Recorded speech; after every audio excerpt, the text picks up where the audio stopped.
नमस्कार दोस्तों, आप सभी का स्वागत है इत युग में। तो आज हमारे सामने है 2026-27 का केंद्रीय बजट, जिसे सरकार विकसित भारत 2047 का एक ब्लूप्रिंट बता रही है।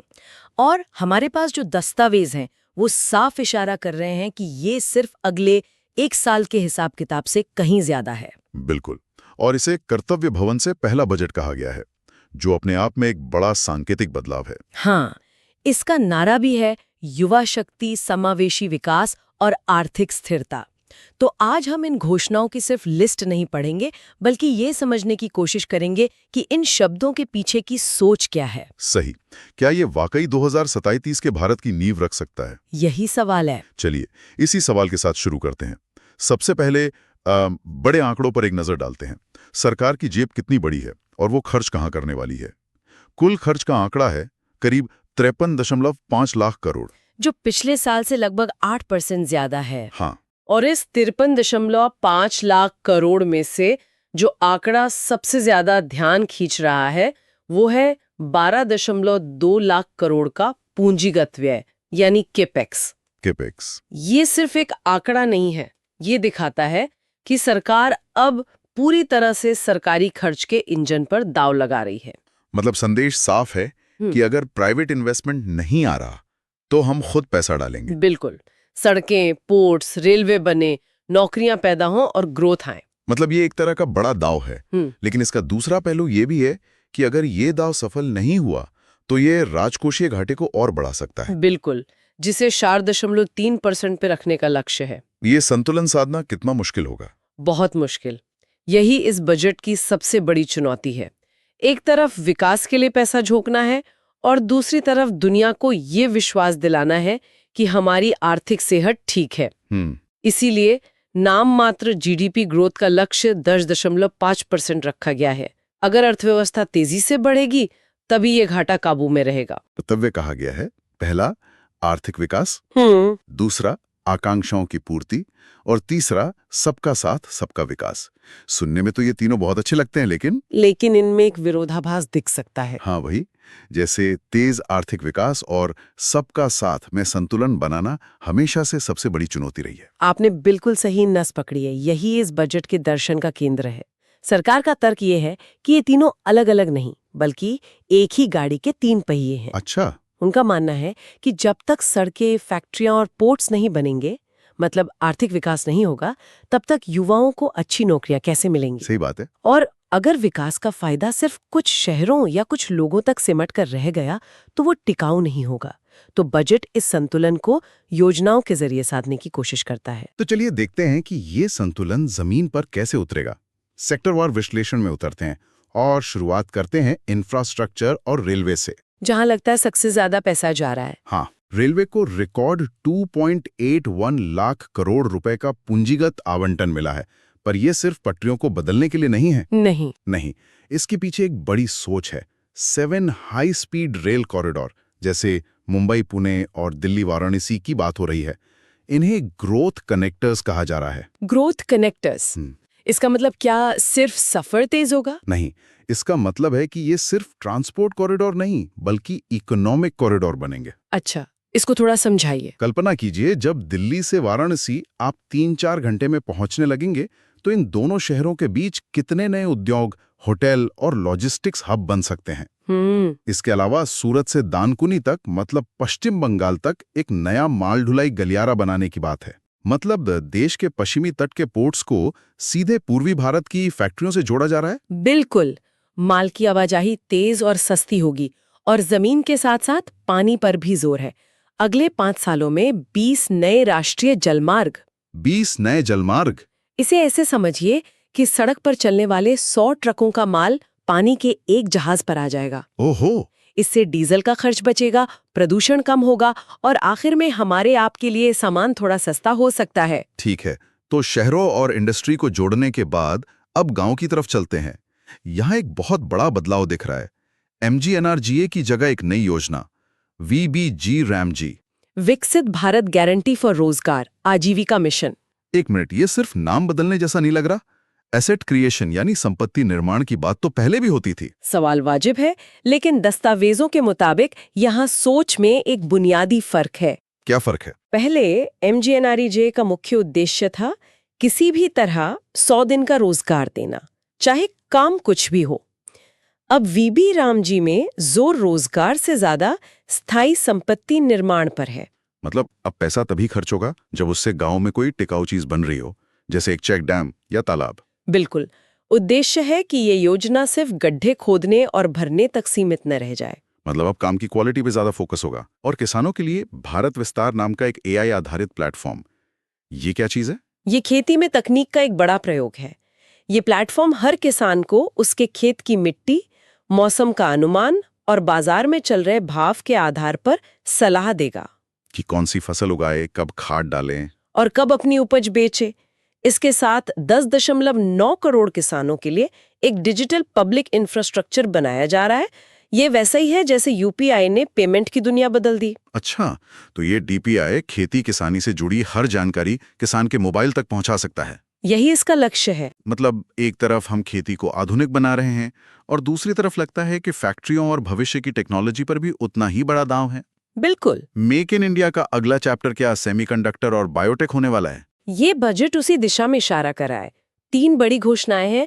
पहला, इंडिया सेमीकंडक्टर मिशन 2.0। चिप्स। हाँ, आज चिप्स हर चीज में है, फोन, कार, फ्रिज। अभी तक हम इनके लिए ताइवान और चीन पर निर्भर है। ये मिशन भारत को चिप बनाने का हब बनाने की एक बहुत बड़ी और रणनीतिक कोशिश है। दूसरा, इलेक्ट्रॉनिक कंपोनेंट्स के लिए आवंटन बढ़ाकर 40,000 करोड़ कर दिया गया है। इसका मतलब साफ है, सरकार चाहती है कि सिर्फ फोन असेंबल ना हो, बल्कि उसके अंदर लगने वाले छोटे छोटे पुर्जे भी यहीं बने। और तीसरा है बायोफार्मा शक्ति। 10,000 करोड़ रुपए के साथ भारत को नई दवाओं और वैक्सीन की रिसर्च और मैन्युफैक्चरिंग का ग्लोबल हब बनाने का सपना है। लेकिन इन सब घोषणाओं के बीच एक ऐलान ऐसा है जो शायद आने वाले दशक के लिए भारत की डिजिटल तकदीर तय कर सकता है। डेटा सेंटर्स के लिए टैक्स हॉलिडे 2047 तक। ये सुनने में सिर्फ एक टैक्स छूट लगती है, लेकिन क्या ये भारत को दुनिया का डेटा कैपिटल बनाने की कोशिश है? ये गेम चेंजर हो सकता है। आज डेटा ही नया तेल है। गूगल, Amazon, माइक्रोसॉफ्ट जैसी कंपनियों को अपना डेटा कहीं ना कहीं स्टोर करना पड़ता है। 2047 तक टैक्स की पूरी छूट देकर भारत उन्हें एक ऐसा ऑफर दे रहा है जिसे नजरअंदाज करना मुश्किल होगा। और अगर वो यहाँ आते हैं तो न केवल खरबों डॉलर का निवेश आएगा, बल्कि हाई स्किल नौकरियां भी पैदा होंगी। चलिए अब रक्षा क्षेत्र की बात करते हैं। रक्षा बजट में भी अच्छी खासी बढ़ोतरी है, 7.85 लाख करोड़। लेकिन हम हर साल आत्मनिर्भरता की बात सुनते हैं। इस बार ऐसा क्या अलग है जो ये सिर्फ एक नारा बनकर न रह जाए? इस बार एक ठोस और बाध्यकारी कदम उठाया गया है। अच्छा। आधुनिकीकरण के लिए जो 2.19 लाख करोड़ रुपए रखे गए हैं, उसका 75% हिस्सा सिर्फ और सिर्फ भारतीय कंपनियों से ही खरीदने के लिए आरक्षित कर दिया गया है। मतलब सेना को अगर राइफल से लेकर ड्रोन तक कुछ भी खरीदना है तो उसे पहले भारतीय कंपनियों को प्राथमिकता देनी ही होगी। बिल्कुल। लेकिन क्या हमारी घरेलू इंडस्ट्री इस चुनौती के लिए तैयार है? क्या उनके पास इतनी क्षमता और तकनीक है? यही सबसे बड़ा सवाल है। सरकार का दाव ये है कि जब इंडस्ट्रीज को पता होगा कि उन्हें निश्चित ऑर्डर मिलेंगे तो वे रिसर्च और डेवलपमेंट में निवेश करेंगे। अच्छा, तो ये एक तरह से पहले मौका दो, फिर क्षमता अपने आप विकसित होगी वाली सोच है। हाँ, और इसीलिए रक्षा R&D में निजी क्षेत्र को भी शामिल किया जा रहा है। ओके, तो ये तो हुई बड़े सेक्टर्स की बात। अब उस हिस्से पर आते हैं जो सीधे सीधे हम आपकी जेब पर असर डालता है। टैक्स। हाँ, जिसका सबको इंतजार रहता है। यहाँ एक बहुत बड़ा बदलाव आ रहा है। 1 अप्रैल 2026 से एक नया आयकर अधिनियम 2025 लागू करने का प्रस्ताव है। नया अधिनियम? जी, इसका मकसद है कि दशकों पुराने और उलझे हुए टैक्स कानूनों को आसान बनाया जाए। लेकिन एक जरूरी बात, टैक्स स्लैब में कोई बदलाव हुआ है? नहीं, इस साल के लिए टैक्स स्लैब में कोई बदलाव नहीं किया गया है। स्थिरता को प्राथमिकता दी गई है। लेकिन मध्यम वर्ग के लिए बड़ी राहत है, खासकर जो विदेश यात्रा करते हैं या जिनके बच्चे बाहर पढ़ते हैं। TCS। हाँ, विदेशी टूर पैकेज और शिक्षा या चिकित्सा पर जो TCS 5% लगता था, उसे घटाकर 2% कर दिया गया। हाँ, ये एक सीधी और तत्काल राहत है। इससे विदेश जाने वालों की जेब पर बोझ सीधा सीधा कम हो जाएगा। चलिए अब दो टूक बात करते हैं।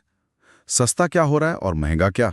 सस्ता होने वाली चीजों में सबसे अहम है कैंसर की 17 दवाएं, जिन पर कस्टम ड्यूटी 0 कर दी गई है। ये तो बहुत अच्छी खबर है। इसके अलावा मोबाइल और ईवी चार्जर भी सस्ते होंगे क्योंकि इनके पुर्जों पर आयात शुल्क घटाया है।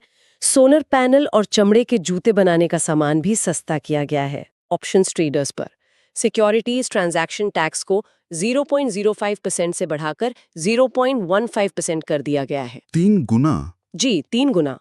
सरकार शायद इसके जरिए छोटे निवेशकों को बहुत ज्यादा जोखिम भरे दांव लगाने से रोकना चाहती है, जहां बहुत से लोग अपना पैसा गंवाते हैं। लेकिन इसका असर ये भी तो हो सकता है कि जो प्रोफेशनल ट्रेडर्स हैं, उनकी लागत बढ़ जाएगी। बिल्कुल, ये एक संभावित नतीजा है और शायद बाजार में लिक्विडिटी यानी खरीद बिक्री की रफ्तार पर भी थोड़ा असर दिखे। और इसके अलावा प्लास्टिक के सामान जैसे आयातित पीवीसी बैनर भी महंगे होंगे। अब बात करते हैं युवाओं, शिक्षा और स्वास्थ्य की। एक नया शब्द सुनने को मिल रहा है, ऑरेंज इकोनॉमी। Creative industry. ये सुनने में काफी फैंसी लगता है।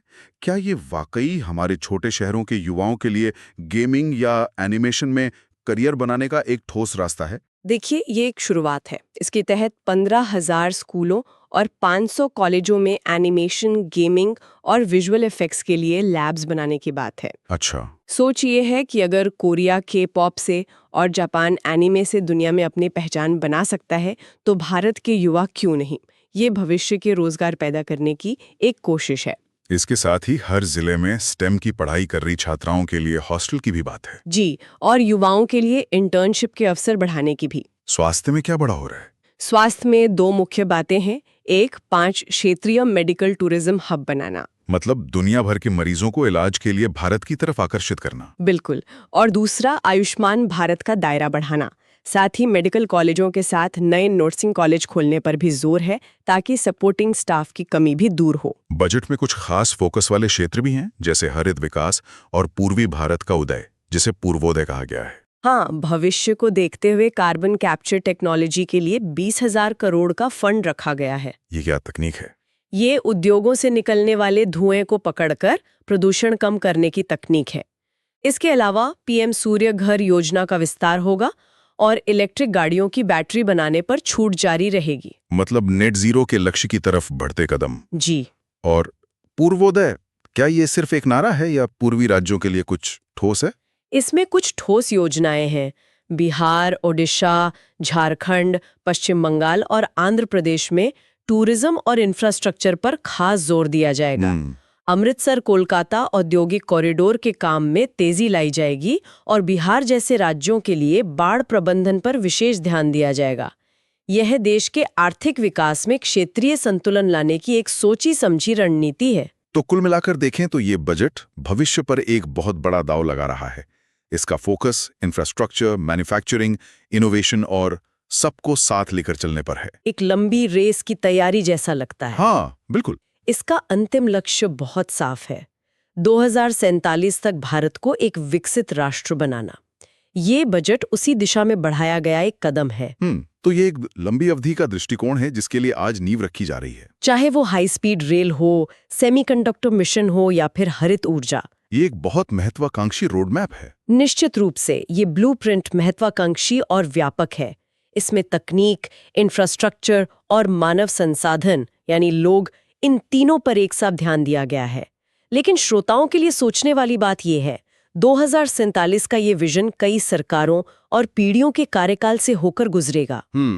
ऐसे में इस लंबी यात्रा के दौरान नीतियों की निरंतरता और योजनाओं के जमीनी कार्यान्वयन को सुनिश्चित करने की सबसे बड़ी चुनौती क्या होगी, इस पर विचार करना जरूरी है।